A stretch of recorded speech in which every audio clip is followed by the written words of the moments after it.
Hello and welcome back, one and all. So we are here today for the Year of the Boar event, which is basically at Join Akiba and then at Join Zhu. So if you haven't already, make sure you hit that subscribe button and let's get into this one. So for the first quest, you need to defeat these red chickens. This was probably the hardest quest out of all of them. You can find them out the back of the sword shop, which is what I literally just showed you then. Anyway, so basically once you've completed these first 3 quests, we will then join the main little map, which of course will be Join Zhu.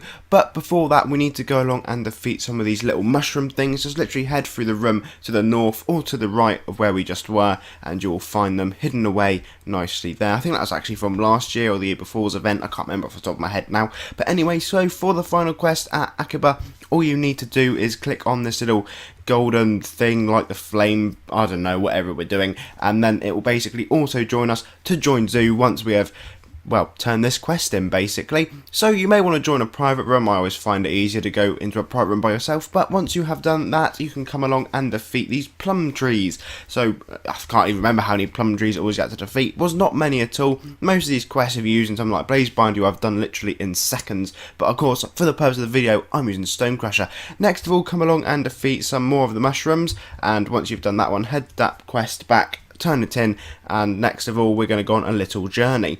So you're just going to have to click as you go basically. There's these like little, we'll call them black poos on the floor, and once you've clicked on 5 of them, they'll lead you to this giant mushroom, which you then have to defeat. He's nice and straightforward, only got 50,000 health, so you will not find that too challenging unless of course you're under level for this zone.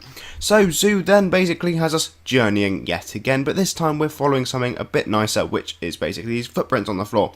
So again, 4 or 5, 3 footprints this time to be precise, and then come along and defeat some of the spirits. Just defeat the ones in the end room, easiest way to do it, because there's 3 of them there waiting for you.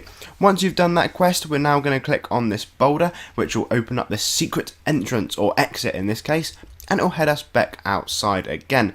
Next, you're going to want to click on this giant acorn. You'll know what I'm talking about in a minute, but before you do that, you want to come along and defeat these little fairy things just outside. So next up, we're not even defeating the boss just yet, because now we're going to this acorn thing. So head to the next room, and there's an acorn. I have no idea what the heck the point of the acorn was, but it's there, so you can click on it. So finally, but certainly, nearly the end, shall we say. I get a drop from this. I don't even know what this drop was. I just pressed no on it. Some of you may be screaming at me thinking it's the coolest item in the world. So please do tell me if you think this cleaver was cool or not. Anyway guys, so that is that video done now for you all. If you enjoyed, don't forget to give the video a like and of course subscribe. And I'll be back to do the weekly release next week.